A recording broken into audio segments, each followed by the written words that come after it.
kehadiran untuk ikut meliput memeriahkan rangkaian Weekend Day yang hari ini ke-11 dilaksanakan di Jawa Timur. Secara substansi, apa yang menjadi kegiatan kami di daerah ini tadi sudah disampaikan ya. Dan tentu ini adalah langkah yang sangat baik, awal yang sangat baik menuju idealitas penanganan PMI dari aspek penempatan maupun perlindungan. Saya memberikan testimoni yang sangat luar biasa ya, bahwa satu-satunya provinsi yang telah merespon mandatori Undang-Undang 18 2017 bahwa penyelenggaraan pendidikan pelatihan untuk mencetak PMI yang terampil profesional justru yaitu dilakukan oleh Provinsi Jawa Timur 7,9 miliar, bahkan untuk anggaran sertifikasi kompetensinya. Kegiatan yang dilakukan pada 2021 tadi saya lihat ya skematiknya di kantor LTSA ya, layanan satu atap ya, di dekat kantor BP2MI itu ada 4 kegiatan besar: penyelenggaraan pendidikan dan pelatihan ya. Kemudian juga sertifikasi kompetensi, kemudian single data terkait PMI. Ini keren, single data itu akan menghasilkan nanti siapa, berasal dari mana, bekerja di negara mana, apa sektor pekerjaannya, hak apa yang harus dia terima. Bayangkan, itulah menjadi kontrol negara. Kelemahan kita selama ini, kita belum memiliki single data. Jangankan di provinsi, antar kementerian lembaga pun masih berbeda. Sehingga 9 program prioritas BP2MI adalah ya, modernisasi sistem menuju big single data. Karena jujur, kemarin ya masih kacau. Kalau tanya ke Naker berapa PMI? 5 juta. Ditanya ke Kemlu 4,5 juta. BP2MI 3,7. Nah, nanti modernisasi adalah interkoneksi dan integrasi kementerian lembaga, termasuk sampai di daerah. Tadi juga ada 2 mobil yang sudah bisa dioperasionalkan, Pak ya. Iya. Mobil ini akan menjemput bola ke kantong-kantong PMI. Jadi pendaftarannya nggak harus langsung, karena ini era revolusi 4.0, digitalisasi. Ya, datang ke sana diberikan penjelasan, penyuluhan ya oleh Dinas Ketenagakerjaan melalui unit pelaksana teknis di lapangan. Itu keren. Nah, terkait mobil yang kerjanya mobile jemput bola, ini juga bisa menginspirasi daerah-daerah lain. Selain tadi ada Perda dan Menhub yang sedang diwacanakan di Jawa Timur, yang tentu itu butuh ya pembicaraan antara pemerintah provinsi dan DPRD-nya. Ya, jadi Jawa Timur dengan kebijakan yang responsif atas perintah undang-undang dan antisipatif terhadap perkembangan pekerja migran itu sangat menginspirasi dan bisa dijadikan role model bagi daerah-daerah lain. Sehingga saya tadi mengatakan terima kasih yang setinggi-tingginya untuk Ibu Gubernur, yang tentu nggak aneh lah sebetulnya kalau Ibu Gubernur ini ya, beliau kalau udah bicara empati, peduli ya nggak perlu dilakukan lah. Nah, itu salah satu wujudnya. Saya pikir itu ya, karena penjelasan umum tadi sudah disampaikan. Jika ada yang ingin ditanyakan nanti ya, termasuk dari ya, dari lembaga-lembaga kemitraan dan partnership kita. Silakan. Kemudian ya, eksploitasi terkait gaji yang tidak dibayar sesuai kontrak, itu ada di urutan kedua. Jam kerja yang melebihi batas ada di urutan ketiga. Ya, kemudian seksual ya, kekerasan seksual itu masih terjadi, termasuk pelecehan. Ya, dan 90% kasus-kasus eksploitasi, kekerasan fisik, seksual, gaji yang tidak dibayar sesuai kontrak, jam kerja yang melebihi batas, ya. Kadang-kala mereka mendapatkan perlakuan diskriminatif dalam hal mendapatkan makanan minuman, itu sering dialami oleh ABK. Ya, yang di tengah laut. Itu dialami 90% oleh mereka yang diberangkatkan secara ilegal. Sehingga pertahanan awal sebetulnya untuk terhindar dari segala eksploitasi kekerasan adalah memperkuat diri kita, yaitu pendidikan pelatihan. Dia akan ngerti, kalau dia jadi pelaku dia akan ngerti apa yang harus dilakukan. Tapi kalau ilegal, nggak pernah dia ikut pelatihan, ya lempar jangkar aja dia nggak ngerti, lempar jaring dia nggak paham, akhirnya dimarahi oleh majikan.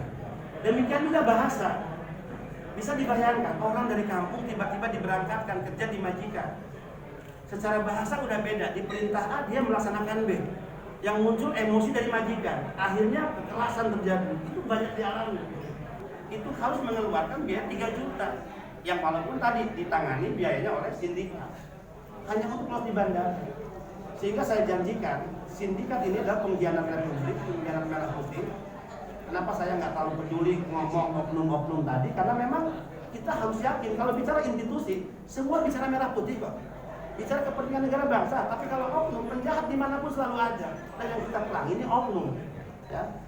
Panglima TNI jelas mengatakan ini bisnis motor. Saya dukung Pak Benny.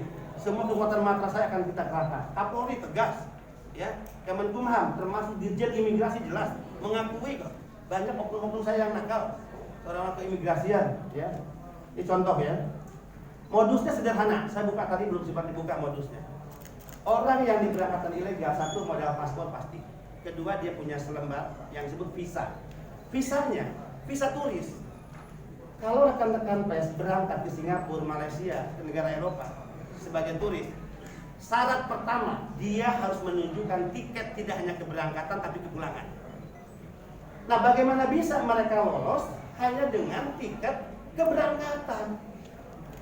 Jadi pihak penerbangan bermain juga dalam sindikat ini, sehingga saya sudah mengirim surat kemarin. Emirat, Etihad, Malaysia Airlines, semua kita kirim surat. Anda terlibat, maka kita akan melakukan proses hukum, menyeret penerbangan, bahkan melaporkan ke kantor pusat mereka di negara-negara penempatan. Imigrasi itu lebih ketat biasanya Pak ya.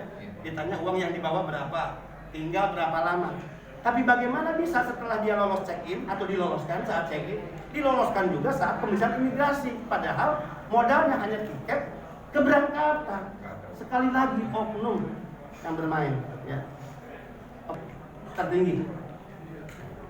Dinas Tenaga Kerja Provinsi Jawa Timur atas petunjuk Ibu Gubernur dan seluruh dukungan Dewan di DPRD Provinsi, kami sudah pertama diberi anggaran untuk pelatihan itu tahun ini, dan ini pertama kali buat kami. Yang kedua, saya sudah ditugasi untuk membangun semua balai latihan kerja saya punya lab bahasa, dan ini merespon. Jadi kami juga sudah minta tenaga pelatih bahasa Jepang, Taiwan, dan Korea, Pak. Jadi sudah kita siapkan semua.